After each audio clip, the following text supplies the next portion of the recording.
Hi everybody, this is Sean. Welcome back to my channel. Please press the like button, subscribe, share, comment. I appreciate all the comments that you leave, and I appreciate all the dialogue between us and other subscribers. Thank you everyone for your loyalty. It is greatly appreciated. In today's video, I want to talk about the importance of having low light weapon training. This video is designed for armed security professionals, but really what I would like is owners of security companies, managers, and supervisors watching this video. If you own, manage, or supervise a security company, or you find this video interesting, feel free to use it during your briefings, during your training sessions. Feel free to pass on the knowledge that you pick up today. So I'm going to just demonstrate that I have a safe and empty weapon. I have my SIG 365 XL. I have no ammunition feeding source. Going to go ahead and lock the slide to the rear. Going to conduct a physical and visual inspection of the chamber, and we are empty. Okay. I'm showing you that because I'm going to use this as a training aid in today's video. So, look, if you're not training in low light, you might find yourself owning a security company that is going to have to owe a lot of money later on in a civil lawsuit. One of the reasons is you have something that sort of works like the legal concept of deliberate indifference. You know that there's a high probability that something can happen, yet you don't take the steps to prevent something from happening. This event would be something that's foreseeable. In law enforcement and government, this is just something that you don't want to deal with, because with deliberate indifference, there are punitive damages also associated. Let me ask you this: as a private security officer who is armed, is there a decent likelihood that you are going to have to use your firearm in a low light environment, in a low light setting? Well, when you look at the statistics, most police officer involved shootings happen during low light hours. And the numbers are going to vary, but offhand, I think it was like 5 o'clock p.m. to like 3 in the morning or 3:30 in the morning, something like that. That's when you're most likely going to get into a low light engagement. Now, I think it's very important to send your officers to low light training, and send them to the right instructors. Just don't send them to any instructor, the right instructors, please.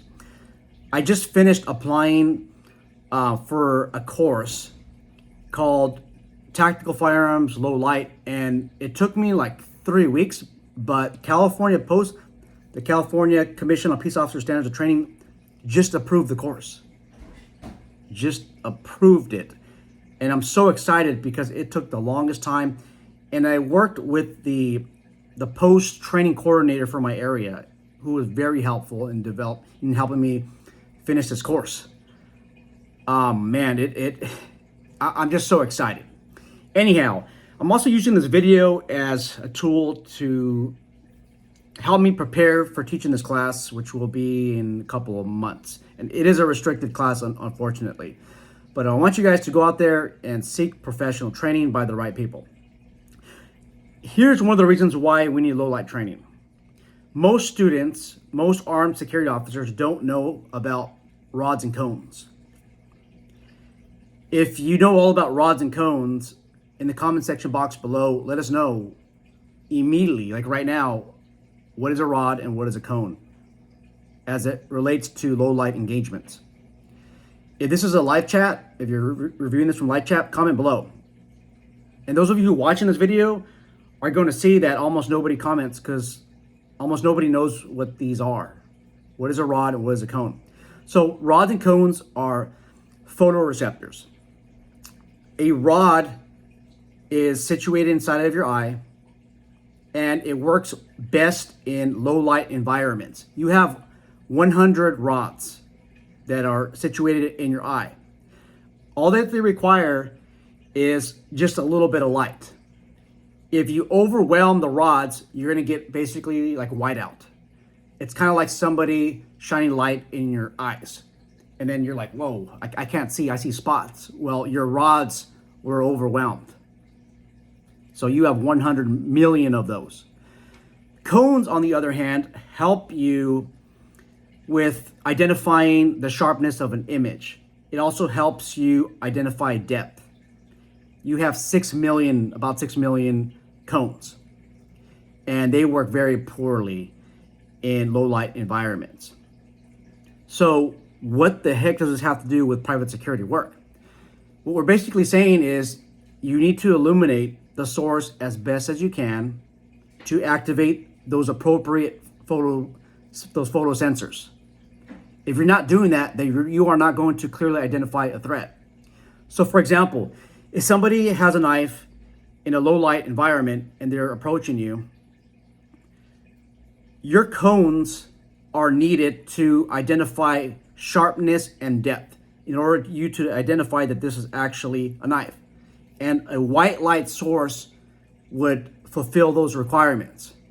If there is no white light source, then you are relying on rods, which, by the way, remember, rods do not help you with attention to detail as it relates to identifying a threat, a target. Remember, the rods are best used in low light environments. That's basically your night vision receptors. So in a real life situation, if you're not illuminating a threat, when somebody comes towards you with maybe, let's just say, a pencil, right? An unsharpened pencil. Can you use deadly force if somebody tries to poke you with this? That's a question we'll leave to debate. But somebody's approaching you, this might actually look like a knife because your cones are not going to work. Okay, it's your rods working. And remember, they don't help you with clarify what those images are. Also with rods, they don't see color vision, or they don't allow you to see color vision. For that reason, at night, that's why you see a lot of gray tones. Okay, guys and gals, it's very important to also manipulate your weapons in a low light environment.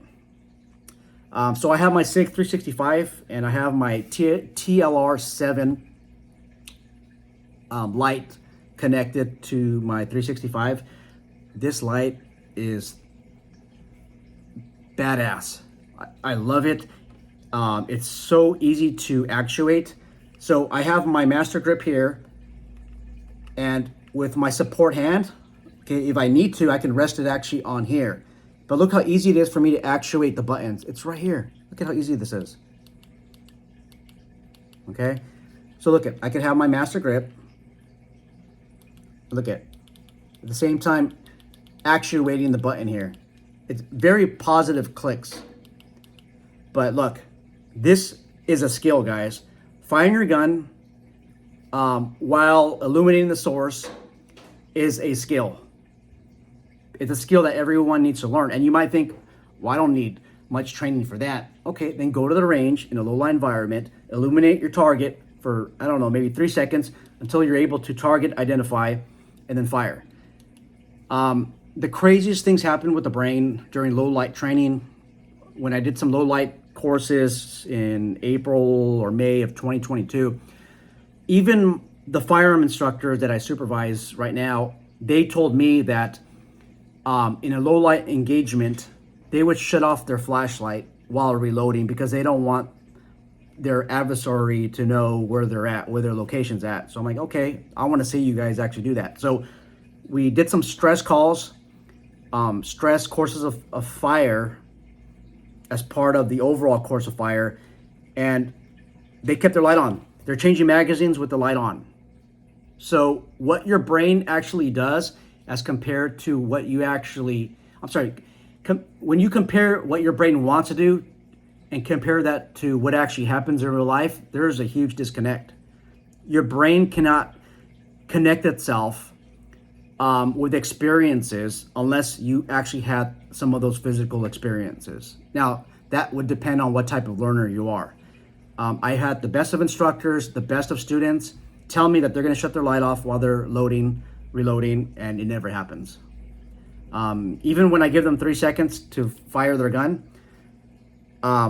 they won't fire until like the 5th second or 6th second when it's dark. So I would yell a command or shout a command of, on the buzzer, you will have 3 seconds to identify the target, and if it's a threat, fire 2 rounds center mass. So I would go beep, start the buzzer. 1, 2, 3, 4, 5, 6, 7, 8, 9, 10. Boom, boom. No, I told you guys 3 seconds. So they're over here fumbling with the gun, trying to get their lights adjusted, trying to find out where the button is on their light. Now, obviously, that goes to past training. But what I'm saying is you need to go out there and train. And I know that there's not a lot of low light courses out there. If you guys have access to a range at night and you want me to help teach your security course, send me an email, ssundal@yahoo.com. It's SSUNDAHL@yahoo.com, and maybe I could come out and do a live fire course. But it's very important. If you don't want to go through us, go through a reputable vendor, guys, but you need low light training. If there's going to be an engagement with your crew, with armed security professionals, depending on the assignment, is most likely going to be at night. And you don't want to show that deliberate indifference in case you go to court. So now some of you might be saying, oh, you're fear-mongering because you want to get some work from us. Go find other instructors if you like. It's not fear-mongering. These are facts, okay?